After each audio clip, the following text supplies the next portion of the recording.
وَإِذَا قُرِئَ الْقُرْآنُ فَاسْتَمِعُوا لَهُ وَأَنصِتُوا لَعَلَّكُمْ تُرْحَمُونَ۔ الحمدللہ والصلاة والسلام علی رسول اللہ۔ اعوذ باللہ من الشیطان الرجیم، بسم اللہ الرحمن الرحیم۔ آج کی کلاس کا آغاز ہم سورہ رحمان سے کریں گے۔ مکی صورت ہے، 78 اس کی آیات ہیں۔ مکہ کے ابتدائی دور میں یہ نازل ہوئی۔ قرآن مجید کی یہ واحد سورہ مبارکہ ہے جس میں انسانوں کے ساتھ دوسری با اختیار مخلوق یعنی جنوں کو بھی براہ راست خطاب کیا گیا ہے۔ یہ سورہ مبارکہ اپنے اندر ایک خاص آہنگ، نغمگی اور خوبصورتی رکھتی ہے۔ سورۃ القمر جو اس سے پہلے ہم نے پڑھی وہ جلالی تھی۔ 5 قوموں کے انکار کی داستان کو سنا کر بار بار پوچھا گیا تھا کہ ہم نے اس قرآن کو نصیحت کے لیے آسان بنا دیا، پھر کوئی ہے نصیحت قبول کرنے والا؟ اور سورہ رحمان میں جلال اور جمال کا امتزاج ہے، لیکن جمال غالب ہے۔ اللہ تعالیٰ اپنی پوری عظمت اور شان کے ساتھ سورہ رحمان میں جلوہ گر ہیں۔ 30 سے زائد مرتبہ اللہ تعالیٰ پوچھتے ہیں فَبِأَيِّ آلَاءِ رَبِّكُمَا تُكَذِّبَانِ، کہ تم اپنے رب کی کن کن نعمتوں کو جھٹلاؤ گے، یعنی انسانوں اور جنات کے ضمیر کو جھٹلانے سے بچنے اور شکر گزار بننے کی دعوت دی گئی ہے۔ اللہ کی نشانیوں پر گویا انگلی رکھ رکھ کر انسانوں اور جنات کو جھنجھوڑا گیا ہے کہ یہ ساری نشانیاں ہی تو ہیں، تم اپنے رب کی کن کن نشانیوں کو جھٹلاؤ گے۔ اور دوزخ کا ذکر 4 آیات میں ہوا ہے، جبکہ آخری 31 آیات میں انعامات جنت کی تفصیل ہے۔ لفظ آلائی جو استعمال ہوا ہے یہ صرف نعمتوں تک محدود نہیں ہے اس کا مفہوم، بلکہ اس میں نعمت، قدرت، طاقت، عجائبات قدرت، کمالات قدرت، عنایات، مہربانیاں، خوبیاں، اوصاف حمیدہ، کمالات اور فضائل کا مفہوم بھی شامل ہے۔ تفہیم القرآن میں اگر آپ ترجمہ پڑھتے ہیں تو مولانا مودودی نے اپنے ترجمے میں اسی بات کو ملحوظ رکھا ہے۔ سورہ رحمان کی تلاوت کے بعد آپ صلی اللہ علیہ وسلم نے ایک مرتبہ صحابہ سے سوال کیا کہ کیا وجہ ہے کہ میں تم سے ویسا اچھا جواب نہیں سن رہا جیسا جنہوں نے اپنے رب کو دیا تھا؟ لوگوں نے سوال کیا کہ وہ کیا جواب تھا، تو آپ صلی اللہ علیہ وسلم نے بتایا کہ وہ اس آیت کے جواب میں کہا کرتے کہ ہم اپنے رب کی کسی نعمت کو نہیں جھٹلاتے۔ اللہ تعالیٰ بار بار پوچھتے ہیں تم اپنے رب کی کن کن نعمتوں کو جھٹلاؤ گے۔ یہ سورہ رحمان کا امتیازی وصف ہے، اور یہ ہمیں یہ بتاتا ہے کہ جب قرآن پڑھا جائے تو توجہ کے ساتھ پڑھا جائے، اللہ سبحانہ و تعالیٰ کے سوالوں کے جواب دیے جائیں، اس کے ڈراووں پر پناہ مانگی جائے، اس کی بشارتوں پر دعائیں مانگی جائیں۔ اور پھر یہ بھی ذہن میں ابتدا میں رکھ لیجئے گا کہ جھٹلانے کے انداز بھی مختلف ہیں۔ ایک طبقہ تو وہ ہے جو ساری نشانیوں کو دیکھتا ہے لیکن وجود رب کا ہی انکار ہے۔ آج کل آپ نے ایتھیسٹ جیسے دیکھے کہ جو یہ کہتے ہیں کہ کائنات کا کوئی رب نہیں ہے۔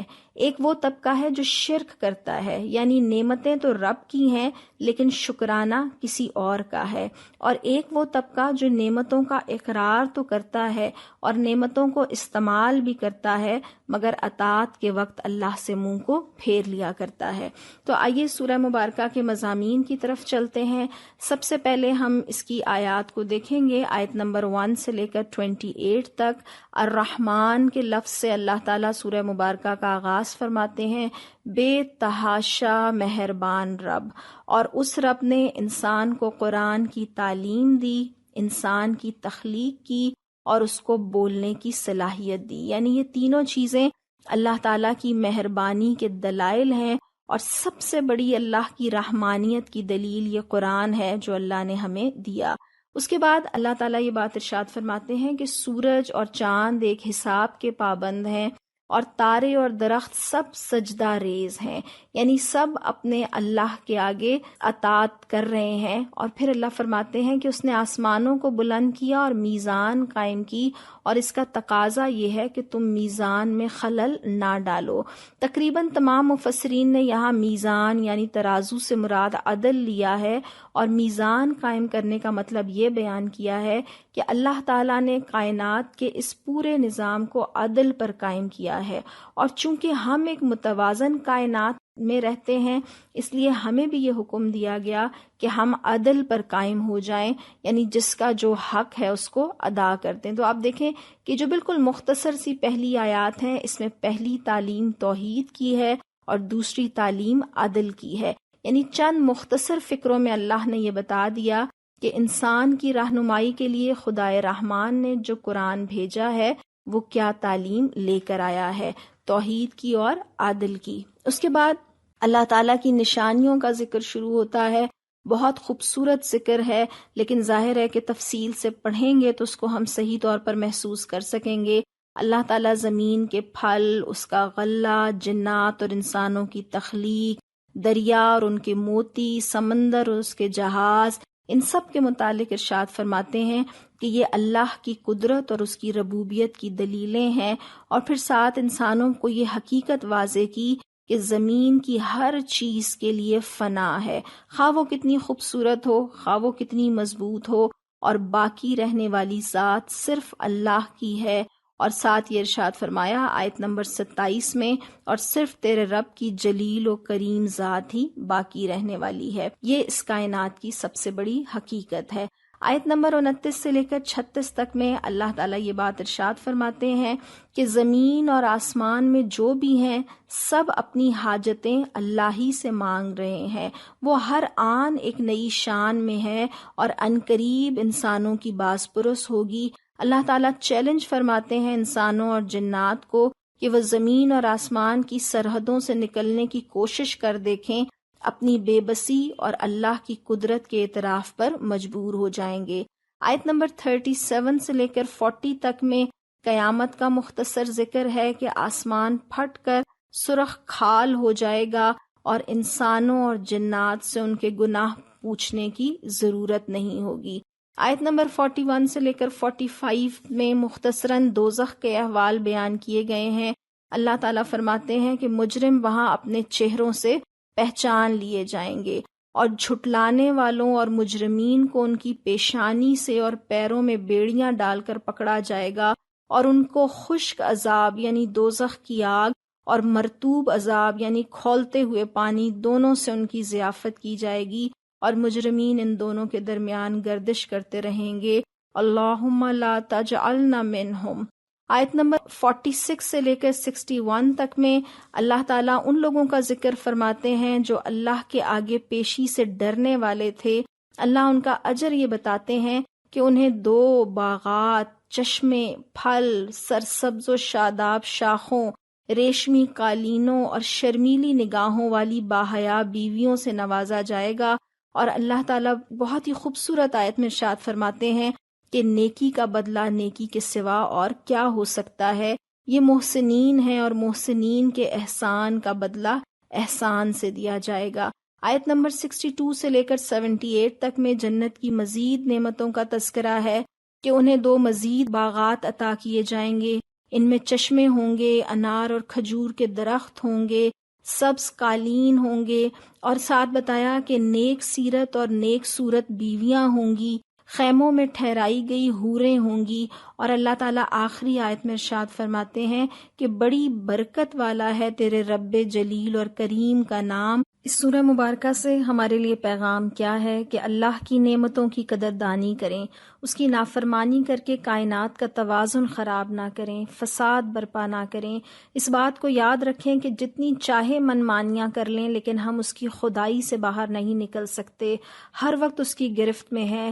لہٰذا اس کی دی ہوئی ڈھیل سے غلط فائدہ نہ اٹھائیں اور اللہ کی طرف رجوع کریں، اسی کا شکر ادا کریں، اسی کا نظام عدل قائم کریں تاکہ کائنات کی طرح دنیا میں بھی امن قائم ہو جائے. اب ہم سورۃ الواقعہ کے مضامین کا خلاصہ دیکھیں گے. مکی سورت ہے، 96 اس کی آیات ہیں، اور سورۃ الواقعہ بھی سورہ ہود کی طرح ان صورتوں میں سے ہے جس کے متعلق نبی کریم صلی اللہ علیہ وسلم نے فرمایا کہ انہوں نے مجھے بوڑھا کر دیا ہے.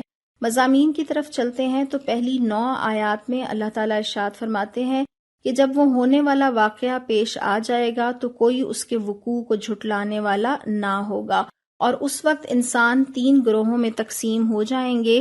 ایک اصحاب المیمنہ یعنی دائیں بازو والے خوش نصیب لوگ، دوسرے اصحاب المشأمہ بائیں بازو والے بد نصیب لوگ، اور سابقون آگے رہنے والے، اور یہ سب سے زیادہ خوش نصیب ہیں.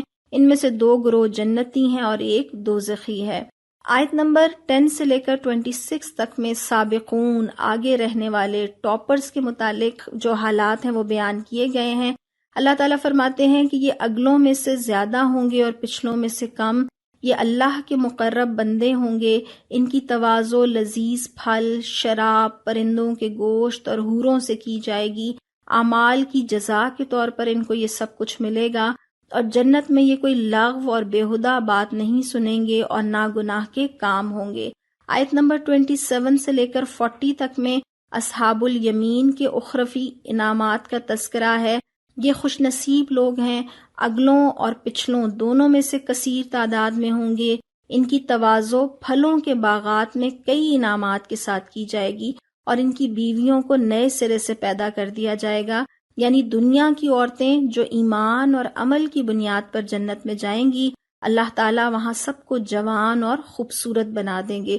جتنی محنت اس جوانی اور خوبصورتی کے لیے ہم کس کس ٹیکنیک سے کرتے ہیں، تو جنت میں ایمان اور عمل کی بنیاد پر یہ دونوں چیزیں نصیب ہوں گی، اور بہت خوبصورت نقشہ ہے اللہ تعالیٰ نے سابقون کے انعامات اور دائیں بازو والوں کے انعامات کا جو کھینچا ہے۔ اور اس کے بعد آیت نمبر 41 سے 56 تک میں اصحاب الشمال کے جرائم گنوائے ہیں اور ان کا انجام بتایا ہے۔ یہ بد نصیب لوگ ہیں۔ اللہ فرماتے ہیں کہ یہ شرک پر اصرار کیا کرتے تھے، یہ خوشحال تھے لیکن منکر آخرت تھے، جھٹلانے والے گمراہ تھے۔ آخرت میں ان کے برے انجام کا تذکرہ کیا گیا کہ یہ دوزخی زقوم کے درخت سے کھائیں گے اور کھولتے ہوئے پانی سے پیاس بجھانے کی کوشش کریں گے۔ آیت نمبر 57 سے لے کر 74 تک میں آخرت کے امکانات کے دلائل ہیں۔ اللہ تعالیٰ سوال کرتے ہیں کہ یہ نطفہ جو تم ٹپکاتے ہو، اس سے بچہ بنانے والے تم ہو یا اللہ؟ یہ جو فصل تم بوتے ہو، اس کو اگانے والے تم ہو یا اللہ؟ یہ جو پانی تم پیتے ہو، اس کو نازل کرنے والے تم ہو یا اللہ؟ اور یہ آگ جو تم جنگل میں سلگاتے ہو، اس سبز ٹہنیوں والے درخت کو تم نے اگایا ہے یا اللہ نے؟ اور پھر آیت نمبر 75 سے 82 تک میں اللہ فرماتے ہیں کہ یہ قرآن ایک بلند مرتبہ کتاب ہے، یہ کلام الہی ہے، یہ شیطان القا نہیں کر سکتے، پاک فرشتوں کے علاوہ قرآن کو کوئی نہیں چھوتا۔ اور یہ کہا کہ لوگ اس کلام کو اہمیت نہیں دیتے اور اس کو جھٹلاتے ہیں۔ آیت نمبر 83 سے لے کر 96 تک میں موت کے وقت انسان کی بے بسی کا نقشہ کھینچا گیا ہے کہ مرنے والے کی نکلتی جان واپس کیوں نہیں لے آتے، یعنی اگر تم اپنے خیال میں سچے ہو تو جان واپس کیوں نہیں لے آتے۔ دیکھیں، بہترین ڈاکٹروں کے بیچوں بیچ مریض اللہ کی طرف لوٹ جاتا ہے، کوئی اسے روکنے پر قادر نہیں۔ ملک الموت بھرے کمرے میں آ کر روح نکال کر لے جاتے ہیں اور سب بے بسی کی تصویر بنے رہ جاتے ہیں۔ اللہ تعالیٰ یہ فرماتے ہیں کہ اس وقت تمہاری بنسبت ہم اس سے زیادہ قریب ہوتے ہیں مگر تم کو نظر نہیں آتے۔ اور پھر مرنے والوں کے انجام بتائے گئے کہ اگر وہ مقربین میں سے ہو تو اس کے لیے راحت اور عمدہ رزق اور نعمت بھری جنت ہے، اگر اصحاب یمین میں سے ہو تو اس کا استقبال یوں ہوتا ہے کہ سلام ہے تجھے، تو اصحاب الیمین میں سے ہے، اور اگر وہ جھٹلانے والے گمراہ لوگوں میں سے ہو تو اس کی تواضع کے لیے کھولتا ہوا پانی اور جہنم میں جھونکے جانا ہے۔ اور آخری آیت میں اللہ فرماتے ہیں نبی کریم صلی اللہ علیہ وسلم کو کہ اپنے رب کی تسبیح کیا کریں۔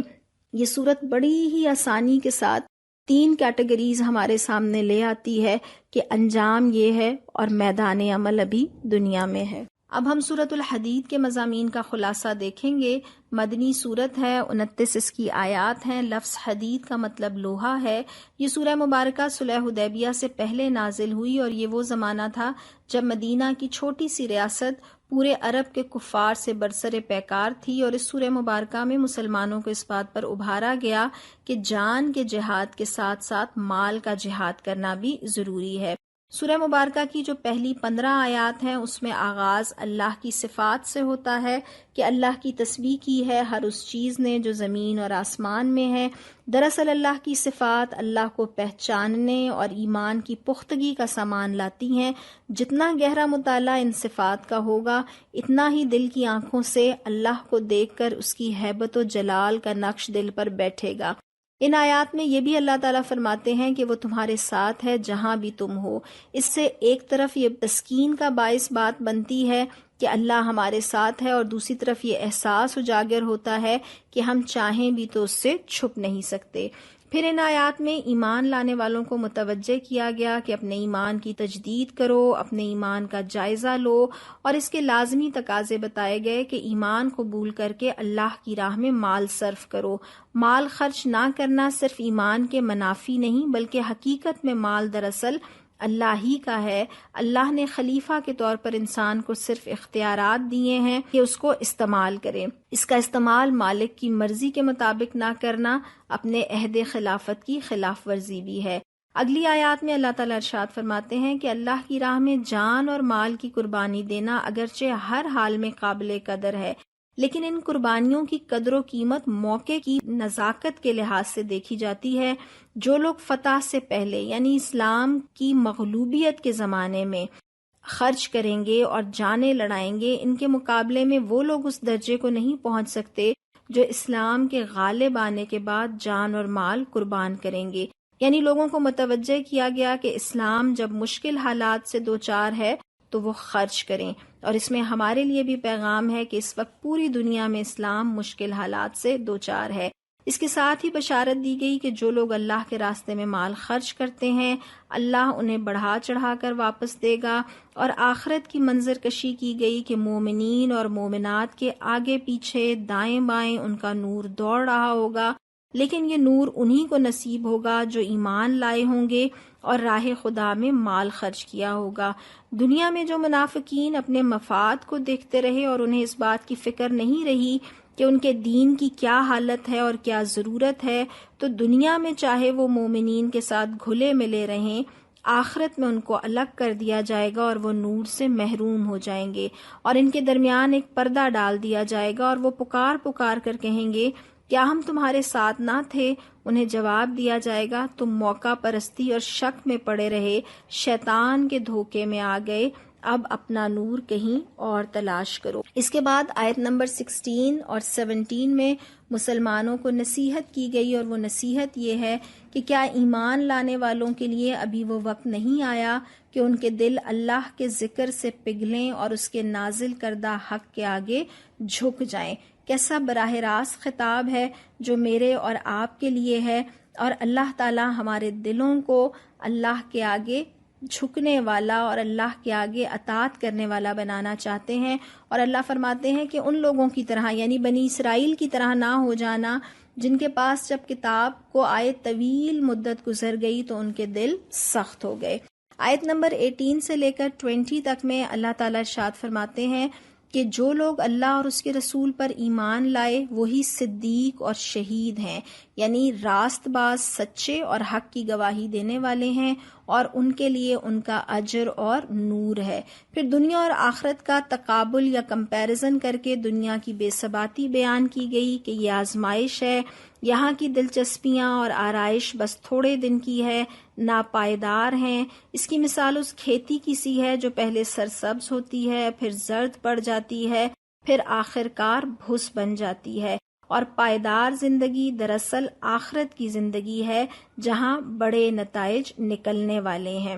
اس کے بعد آیت نمبر 21 سے لے کر 24 تک میں مسلمانوں کو اللہ کی بخشش، اس کی مغفرت اور ابدی جنت کی طرف دوڑنے کا کہا گیا کہ یہ دنیا کی زندگی چونکہ دھوکہ ہے تو تمہیں جس چیز میں ایک دوسرے سے مسابقت کرنی چاہیے یا آگے بڑھنے کی کوشش کرنی چاہیے وہ اللہ کی مغفرت اور اس کی جنت ہے، اور جو ان لوگوں کے لیے مہیا کی گئی ہے جو اللہ اور اس کے رسولوں پر ایمان لائے۔ پھر ساتھ یہ بھی بتایا گیا کہ جان اور مال کے نقصان پر صبر کرو اور بخل سے پرہیز کرو۔ سورہ مبارکہ کے آخری حصے آیت نمبر 25 سے لے کر 29 تک میں اللہ تعالیٰ ارشاد فرماتے ہیں کہ اللہ نے اپنے رسولوں کو کھلی نشانیوں، کتاب اور میزان عدل کے ساتھ بھیجا تاکہ لوگ انصاف پر قائم ہوں، اور ان کے ساتھ لوہا بھی اتارا تاکہ حق کو قائم کرنے اور باطل کا سر نیچا کرنے کے لیے طاقت استعمال کی جا سکے اور جہاد کیا جا سکے، اور اللہ دیکھنا چاہتا ہے کہ کون لوگ اس کی مدد کرتے ہیں۔ اس کے بعد اللہ تعالیٰ حضرت نوح علیہ السلام اور حضرت ابراہیم علیہ السلام کا تذکرہ کرتے ہیں کہ ان کے پیروکاروں میں سے کچھ حق پر قائم ہوئے اور کچھ فاسق ہو گئے۔ عیسائیوں کا تذکرہ کیا کہ انہوں نے رہبانیت اختیار کر لی، جس کا اسلام میں حکم نہیں ہے، یعنی اسلام تو دین فطرت ہے جو ترک دنیا کا حکم نہیں دیتا، بلکہ اصل میں کیا حکم دیتا ہے کہ دنیا کی زندگی میں ہر کام اللہ کے حکم کے مطابق کیا جائے۔ اور اللہ تعالیٰ آخر میں خوشخبری دیتے ہیں کہ جو لوگ ایمان لائیں گے اور سیدھے راستے پر چلیں گے، اللہ تعالیٰ ان کو اپنے فضل سے نوازے گا۔ ہمارے لیے پیغام کیا ہے کہ ہم اپنے ایمان کی تجدید کریں، اس کو مضبوط کریں، اللہ کی راہ میں اپنے مال لگانے والے ہوں اور اپنے دلوں کو سختی سے بچائیں۔ وآخر دعوانا ان الحمد للہ رب العالمین۔